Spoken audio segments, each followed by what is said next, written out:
નમસ્કાર સ્પર્ધાર્થી મિત્રો, સ્વાગત છે આપનું આજના લેક્ચરમાં। તો આગળ આપણે જોઈ રહ્યા હતા મધ્યકાલીન ઇતિહાસ જાણવાના સ્ત્રોતો વિશે। એ ચેપ્ટરમાં હવે આગળ વધીએ તો મધ્યકાલીન શિલ્પકલા અને સ્થાપત્ય, તો એમાં આપણે વ્યવસ્થિત રીતે જોઈએ તો ભારતીય શિલ્પ સ્થાપત્ય કલા વિશિષ્ટ અને ખૂબ મોટા ઐતિહાસિક વારસો ધરાવે છે। કલા અને સ્થાપત્યના સમૃદ્ધ સાંસ્કૃતિક વારસાને કારણે ભારત વિશ્વભરમાં પ્રખ્યાત છે। તો આમાં આપણે જે પણ શિલ્પકલાઓ છે તેમના દ્વારા જે પણ મસ્જિદો, મંદિરો કંઈ પણ બનાવવામાં આવ્યા એ સ્થાપત્યોમાં, કિલ્લાઓ, એ બધા વિશે આપણે ચર્ચા કરવાના છે। તો સૌપ્રથમ એમાં છે શિલ્પકલા। તો શિલ્પીના મનમાં જાગતા ભાવોને છીની હથોડી વડે પાષાણ, લાકડા, ધાતુ પર કંડારિત કરવાની કલાને આપણે શિલ્પકલા કહેતા હોઈએ છીએ। મધ્યયુગ દરમિયાન પાલ, પ્રતિહાર, રાષ્ટ્રકૂટ, દિલ્હી સલ્તનત તથા મુઘલ સામ્રાજ્ય દ્વારા વિવિધ સ્થળોએ બંધાયેલ સ્થાપત્યમાં વાવ, તળાવ, મંદિર અને મસ્જિદો વગેરે મોટા પ્રમાણમાં આપણને પ્રાપ્ત થયેલ જોવા મળે છે। તો એમાં આપણે જોઈએ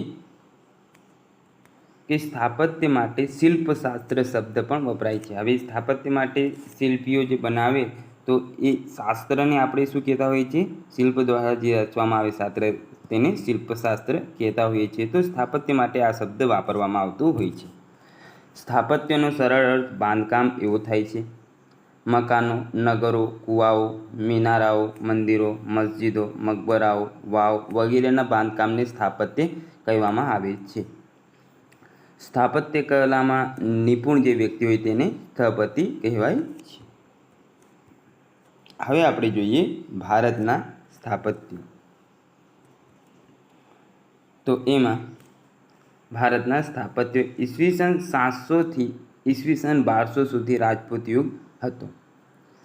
રાજપૂત યુગીન સ્થાપત્યમાં મંદિરની નાગર શૈલી ઉત્તર ભારતમાં પ્રચલિત હતી। તો ઉત્તર ભારતમાં નાગર, દક્ષિણમાં જે પ્રચલિત હતી તેને આપણે દ્રવિડ શૈલી કહીએ છીએ। તો આ શૈલીઓ કહેવાય કે પ્રચલિત હતી। તો સ્થાપત્યમાં નાગર શૈલી ઉત્તર ભારતમાં પ્રચલિત હતી। ખજુરાહોના મંદિરો, પુરીનું લિંગરાજ મંદિર તથા સૌરાષ્ટ્રના ગોપના મંદિરનો સમાવેશ આમાં આપણને થતો જોવા મળે છે। દિલ્હી સલ્તનતની શરૂઆતમાં આરબ શૈલી પ્રમુખ છે। આ સ્થાપત્યમાં મસ્જિદ, મકબરા અને રોજા એમ 3 સ્થાપત્યો મુખ્ય આપણને જોવા મળતા હોય છે। હવે આગળ જોઈએ તો એમાં છે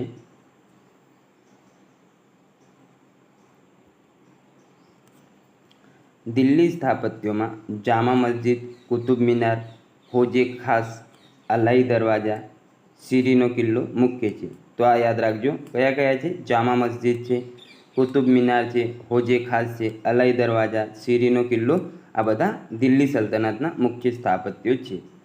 ફિરોઝશાહ તુગલકે બનાવેલી મસ્જિદો અને નહેરો વિશિષ્ટ છે। ગુજરાત, બંગાળ અને માળવાના મુસ્લિમ શાસકોએ આ સમયમાં અનેક સ્થાપત્યો તૈયાર કરાવ્યા હતા, જેમાં અમદાવાદનો ભદ્રનો કિલ્લો અને જામા મસ્જિદ, બંગાળની સોના મસ્જિદ અગત્યના આપણને જોવા મળે છે। આ સમયમાં હિન્દુ સ્થાપત્યોમાં રાણા કુંભાએ બનાવેલ કુંભલગઢનો દુર્ગ, ચિત્તોડને કીર્તિસ્તંભ કે વિજયસ્તંભ અગત્યના છે। તો આ પણ મહત્ત્વના છે। કયા કયા? તો એમાં છે રાણા કુંભાએ બનાવેલ કુંભલગઢનું દુર્ગ અને ચિત્તોડનું કીર્તિસ્તંભ કે વિજયસ્તંભ પણ કહી શકીએ, તે અગત્યના સ્થાપત્યો આપણને આ જે કહેવાય મધ્યકાલીન ભારતમાં જોવા મળતા હોય છે। આગળ જોઈએ તો એમાં છે મધ્યકાલીન વાસ્તુકલા। મધ્યકાલીન વાસ્તુકલા તો સલ્તનત કાળની વાસ્તુકળા, મુઘલ કાળની વાસ્તુકળા અને પ્રાંતીય વાસ્તુકળા, આવી રીતે 1, 2 અને 3 ભાગમાં આને વિભાજિત કરવામાં આવતું હોય છે। સલ્તનત કાળની, મુઘલ કાળની અને પ્રાંતીય વાસ્તુકળા એમ 3 પ્રકાર। તો મધ્યકાલીન યુગ દરમિયાન પાલ, પ્રતિહાર, રાષ્ટ્રકૂટ, રાજપૂત, દિલ્હી સલ્તનત અને મુઘલ સામ્રાજ્ય દ્વારા વિવિધ સ્થળોએ વાવ, તળાવ, મંદિર અને મસ્જિદો વગેરે જેવા સ્થાપત્યોનું મોટા પ્રમાણમાં નિર્માણ થયેલ આપણને જોવા મળે છે। ભારતમાં ઇસ્લામિક શૈલીના સ્થાપત્યોના નિર્માણની શરૂઆત દિલ્હી સલ્તનતની સ્થાપનાથી થઈ હતી। આ સમય દરમિયાન કિલ્લાઓ, મસ્જિદો, મકબરા, મકાનો, બગીચા, દરવાજા, મિનારાઓ વગેરે જેવા સ્થાપત્યોનું બાંધકામ થયેલ જોવા મળે છે. આગળ જોઈએ કે સુલતાનોએ પોતાના બાંધકામો માટે ભારતીય કલાકારો અને સ્થપતિઓનો સહારો લીધો, કારણ કે તેઓની પાસે ભવન નિર્માણોનો બહોળો અનુભવ હતો. તો જે પણ સુલતાનો આપણા દેશમાં આવ્યા હતા, વસ્યા હતા અને રાજ કર્યો હતો, તેમણે જે પણ ભારતીય કલાકારો જ કહી શકાય આપણે કે તેમનો સહારો લીધો હતો અને તેમના દ્વારા આ બધું બાંધકામ કરાવવામાં આવ્યું હતું. કારણ કે આપણા જે ભારતીય કલાકારો પાસે આમ ભવન નિર્માણનો સારો એવો અનુભવ અને આવડત હતી. એના કારણે ભારતીય કલાકારો દ્વારા ભારતીય શૈલી અને ઇસ્લામિક શૈલીનો સમન્વય કરીને જે સ્થાપત્ય શૈલીનું નિર્માણ કરવામાં આવ્યું તે શૈલી ભારતીય ઇસ્લામિક સ્થાપત્ય શૈલીના નામે ઓળખાય છે. આગળ જોઈએ, ઇસ્લામિક શાસકોએ બગીચાઓની 4 બાગ શૈલી વિકસાવી છે. તો આ યાદ રાખજો, 4 બાગ શૈલી કોના દ્વારા વિકસાવવામાં આવી? તો ઇસ્લામિક શાસકો હતા, તેમણે જે 4 બાગ બગીચાની એક શૈલી છે તે તેમના દ્વારા વિકસાવવામાં આવેલ છે. આ શૈલીમાં એક ચોરસ ખંડને 4 સરખા ભાગમાં વિભાજિત કરવામાં આવતા અને તેની મધ્યમાં પાણીના ફુવારાઓ બનાવવામાં આવતા હતા. આગળ જોઈએ, મુઘલ શાસકોએ બાગ બગીચાની આખી પરંપરા શરૂ કરી હતી. ઉદાહરણ તરીકે નિષાદ બાગ કાશ્મીર ખાતે, શાલીમાર બાગ લાહોર ખાતે અને આરામ બાગ આગ્રા ખાતે છે. તો આ યાદ રાખજો કયા કયા બાગ ક્યાં ક્યાં આવેલ છે. નિષાદ બાગ કાશ્મીર, શાલીમાર બાગ લાહોર ખાતે અને આરામ બાગ આગ્રા ખાતે આવેલ છે. મધ્યકાલીન ભારતની વાસ્તુકલા માત્ર શાહી પરિવાર સુધી સીમિત ન હતી, પણ સર્વસામાન્ય વર્ગના બાંધકામ સુધી પણ પહોંચી હતી. આગળ જોઈએ, કેટલીક વિશિષ્ટ રચનાઓમાં મિનાર જોઈએ. તો મિનાર સ્તંભ અથવા ગુંબજનું બીજું સ્વરૂપ હતું કે જે સમગ્ર ભારતીય ઉપખંડમાં જોવા મળે છે.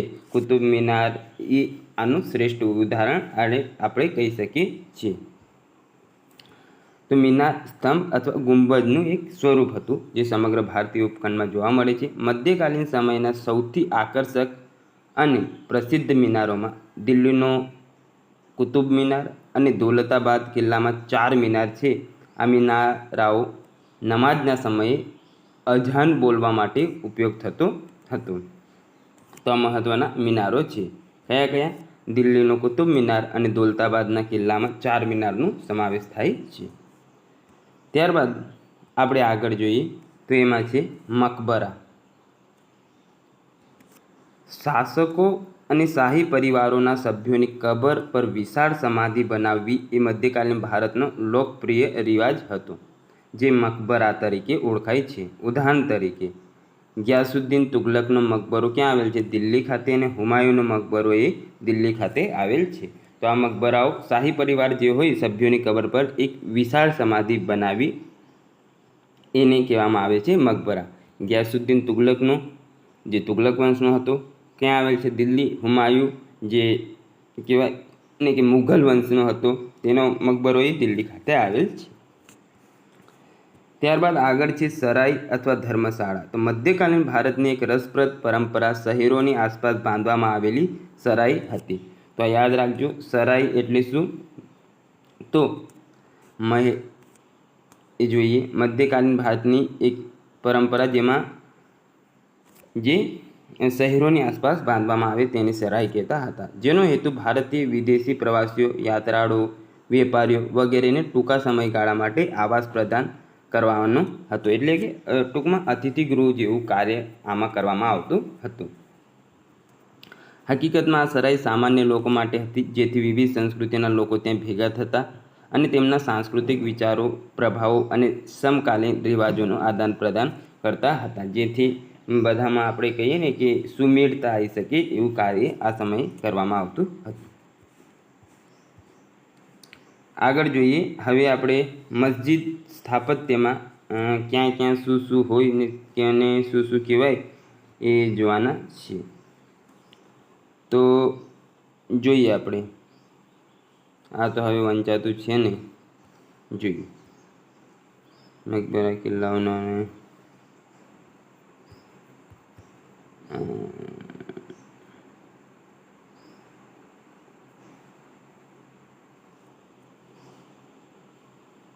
ચાલો જેટલું વંચાય તેટલું તું વાંચીએ. તો સૌ પ્રથમ છે મહેરાબ. મહેરાબ કિલ્લાઓનો બનેલો ભાગને કહે છે. તે મોટે ભાગે એક સામાન્ય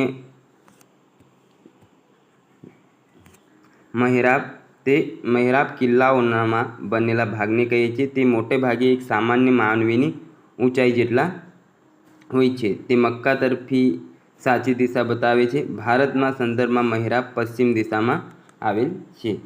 તો અહીંયા છે મહેરાબ, આપણે જોઈએ આ રહ્યું. આ સામાન્ય રીતે હોય તે કઈ દિશામાં હોય? પશ્ચિમ દિશામાં હોય છે. એટલે કે ભારતના સંદર્ભમાં પશ્ચિમ દિશામાં છે. તે મક્કા તરફની દિશામાં બનાવવામાં આવતું હોય છે. તો આ રહ્યું મહેરાબ. આને મહેરાબ કહેવાય, એ મેં તમને વાંચીને બતાવ્યું. ત્યારબાદ આગળ જોઈએ ગલિયારા. તો મસ્જિદની અંદર આવવા જવાનો રસ્તો તેને શું કહેવામાં આવે?